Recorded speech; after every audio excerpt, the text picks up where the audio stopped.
રાજકોટમાં આગામી તારીખ 5, 6, 7ના રોજ ધીરેન્દ્ર કૃષ્ણ શાસ્ત્રી એટલે કે બાબા બાગેશ્વર છે તેમને હનુમાન કથા અને દિવ્ય દરબાર જે છે તે યોજાવાનો છે। તેમને લઈને અહીંયા રાજકોટના રેસકોર્સ ગ્રાઉન્ડ ખાતે એક વિશાળ સ્ટેજ જે છે તે બનાવવામાં આવ્યું છે। તેમની અત્યારે તૈયારીઓ જે છે તે ચાલી રહી છે। આપ જે પ્રકારે જોઈ રહ્યા છો આ કાર્યક્રમને સનાતન સેતુ હનુમાન કથા નામ આપવામાં આવ્યું છે, એટલે કે જે આયોજન જે કમિટી છે તેમના દ્વારા અત્યારે તમામ તૈયારીઓ જે છે તેમને આખરી ઓપ આપવામાં આવી રહ્યો છે।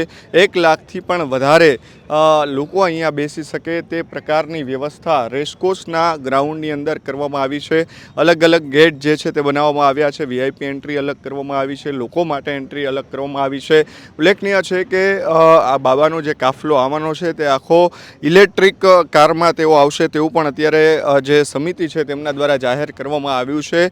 એટલે જે કાર્યક્રમ થવા જઈ રહ્યો છે, જે 2 દિવસ છે તે હનુમાન કથા યોજાશે અને છેલ્લા દિવસે બાબાનો જે દિવ્ય દરબાર છે તે યોજાવાનો છે। દિવ્ય દરબારને લઈને અનેક સવાલો જે છે તે ઊભા થયા છે, અનેક લોકો જે છે તેમણે વિરોધ નોંધાવ્યો છે અને વિવાદ આખો આ જે સનાતન સેતુ હનુમાન કથા છે બાબા બાગેશ્વરનો આ જે દિવ્ય દરબાર છે તેમને લઈને વિવાદ સર્જાયો છે। પરસોત્તમ પીપળિયા હોય, વિજ્ઞાન જાથાના જયંત પંડ્યા હોય કે પછી જ્યોતિનાથ મહારાજ હોય, તેમણે અને અલગ અલગ ચેલેન્જો જે છે તે આપવામાં આવી છે, પરંતુ આખરે ધીરેન્દ્ર કૃષ્ણ શાસ્ત્રી છે તેમને પણ આ ચેલેન્જ સ્વીકારી છે અને તેમણે તમામ જે લોકો અત્યારે વિરોધ કરી રહ્યા છે તે તમામ વિરોધીઓને કહ્યું છે કે તેઓ બાબા બાગેશ્વર એટલે કે ધીરેન્દ્ર કૃષ્ણ શાસ્ત્રીના પોતાના દરબારમાં આવે અને તેમના તમામ સવાલો જે છે તેમના જવાબો તેઓ આપશે। અત્યારે આ રેસકોર્સ ગ્રાઉન્ડના દ્રશ્યો તમે જોઈ રહ્યા છો કે જે આ વિશાળ સ્ટેજ હનુમાન કથા અને દિવ્ય દરબારને લઈને બનાવવામાં આવ્યું છે। એટલે કે આગામી તારીખ 5 અને 6 હનુમાન કથા યોજાશે અને આગામી જે 7 તારીખ છે ત્યારે દિવ્ય દરબાર યોજાવાનો છે। બાગેશ્વર ધામ કી, હનુમાનજી મહારાજ કી। આપ સૌ મીડિયા મિત્રોનું સ્વાગત છે। સૌરાષ્ટ્ર સનાતન સમિતિ દ્વારા આયોજિત રાજકોટ રેસકોર્સ મેદાન ખાતે આગામી 5, 6, 7 જૂનના રોજ સનાતન સેતુ હનુમંત કથાનું ભવ્ય અને દિવ્ય આયોજન કરવામાં આવેલ છે। આજે આપ સૌ અહીં જે આયોજનનો આખરી તબક્કો ચાલી રહ્યો છે સમિતિ દ્વારા એનું નિરીક્ષણ પણ કરી શકો છો, જોઈ પણ શકો છો।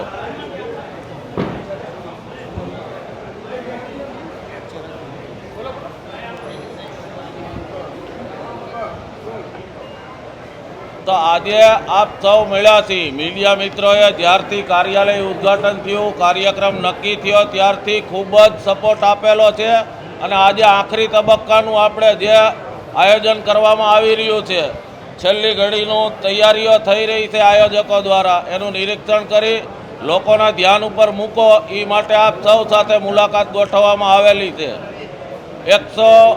100 ફૂટ બાય 45 ફૂટનું ભવ્ય સ્ટેજ બનાવવામાં આવેલું છે। 24 ખંડોમાં વિભાજિત અલગ અલગ બેઠક વ્યવસ્થા આવનારા ભક્તોને ધ્યાનમાં રાખી કોઈને કંઈ અગવડતા ન પડે એને અનુલક્ષીને બેઠક વ્યવસ્થા કરવામાં આવેલી છે। પ્રાઇવેટ સિક્યુરિટી એજન્સીને કામ આપેલું છે સુરક્ષાની દ્રષ્ટિએ। સમિતિના 1000થી વધારે કાર્યકર્તાઓ સ્વયંસેવકો સેવા આપવાના છે અલગ અલગ સમિતિઓમાં સુગમ વ્યવસ્થા જળવાઈ રહે માટે। અને આવતીકાલે 4 તારીખે સાંજે 6 થી 7 વાગે રાજકોટના અલગ અલગ ઝોનમાં 12 જેટલી કળશ યાત્રાઓ સનાતન સેતુ હનુમંત કથાના આગમનને પગલે રાખવામાં આવેલી છે। એ અલગ અલગ વિસ્તારમાં 12 ઝોનમાં કળશ યાત્રા થવાની છે।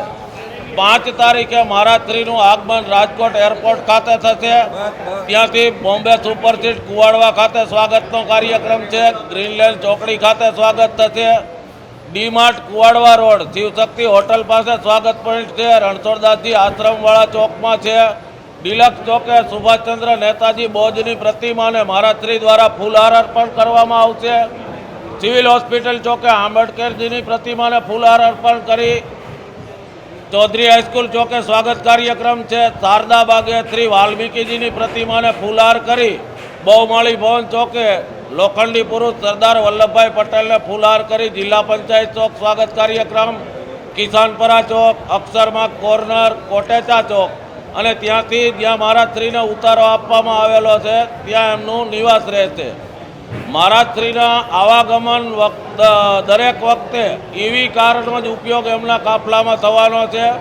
એવું સમિતિ દ્વારા આયોજન કરવામાં આવેલું છે.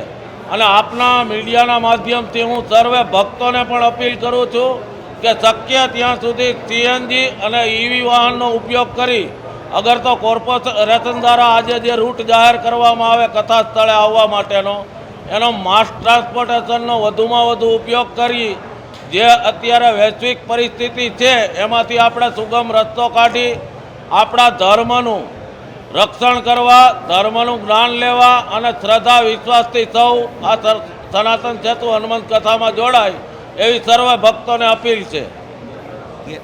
એક ગેટ જ આમંત્રિત, બાકી બધા કોમન છે. વ્યવસ્થાની દ્રષ્ટિએ ગેટ નંબર 1 ફનવર્લ્ડની બાજુમાં, એમની આગળ ગેટ નંબર 2 એ જાહેર જનતા માટે આવવા માટે છે. ત્યાર પછી કમિશનર બંગલાની સામેનો ગેટ નંબર 3 માત્ર યજમાન પરિવાર, પૂજ્ય સાધુ સંતો અને આમંત્રિત મહેમાનોના આવાગમન માટે છે. ગેટ નંબર 4 મહિલા પોલીસ ચોકી પાછળ છે, તે પ્રોટોકોલ ગેટ છે જે મહારાજશ્રીનો કાફલો આવાગમન કરશે. ગેટ નંબર 5 એરપોર્ટ રોડ ફાટક સામેનો, ગેટ નંબર 6 બાલભવનનો, ત્યાંથી જાહેર જનતા ભક્તો પ્રવેશ કરી શકે છે. આવી વ્યવસ્થા ગોઠવવામાં આવી છે કે આવનાર કોઈ પણ ભક્તોને તકલીફ ન પડે. આવનાર ભક્તોના પાર્કિંગ માટે ચૌધરી હાઈસ્કૂલનું કમ્પાઉન્ડ રાખવામાં આવેલ છે. આ બાજુથી આવતા ભક્તો માટે એરપોર્ટ રોડ રિલાયન્સનું ગ્રાઉન્ડ છે એ આપવામાં આવેલ છે. યજમાન પરિવાર અને આમંત્રિત મહેમાનો માટે ગ્રાઉન્ડની અંદર જ પાર્કિંગની વ્યવસ્થા કરવામાં આવેલી છે. એટલે દરેક ભક્તો આની નોંધ લે અને સુચારુ આયોજન માટે જ્યાંથી જે વ્યવસ્થા રાખવામાં આવેલી છે ત્યાંથી જ પ્રવેશ લે એવી અપીલ છે. ત્યારથી લઈને જે વિવાદ સામે આવ્યો છે તે વિજ્ઞાન જાથા હોય, કોંગ્રેસના ધારાસભ્ય જિજ્ઞેશ મેવાણી હોય, સામાજિક આગેવાન પરસોત્તમ પીપળિયા હોય, તમામ લોકો આ કથાનો વિરોધ કરી રહ્યા છે. કઈ રીતે આને જોઈ રહ્યા છો અને કોઈ પણ પ્રકારનું વાતાવરણ ન દોડાય તે માટે શું વ્યવસ્થા કરવામાં આવે? જી ચોક્કસ, વાતાવરણ ડોળાય એવી કોઈ પરિસ્થિતિ અમને લાગતી નથી. પોતે પોતાનો મત રજૂ કરવાનો ભારતીય બંધારણે સૌને અધિકાર આપ્યો છે અને ક્યાંય વાતાવરણ ડોળાય એવી પરિસ્થિતિ નથી. આપ સૌ જાણીએ છીએ સનાતન ધર્મ સતયુગ, દ્વાપર, ત્રેતા અને કળયુગ, સનાતનની ઉપર પ્રહાર કરવાવાળા સનાતનીઓ જ છે. આ વર્ષોથી આદિકાળથી પરંપરા ચાલી આવે છે. સૌ પોતપોતાનો મત રજૂ કરે છે. જેમણે ચેલેન્જ આપી એને મીડિયાના માધ્યમથી બાબાશ્રીની આજ્ઞાથી આયોજન સમિતિએ કીધું છે કે આપ પધારો, કથા શ્રવણ કરો અને દિવ્ય દરબારનો લાભ લ્યો. આપના પ્રશ્નનો જવાબ પણ બાબા જાહેર મંચ ઉપરથી આપશે.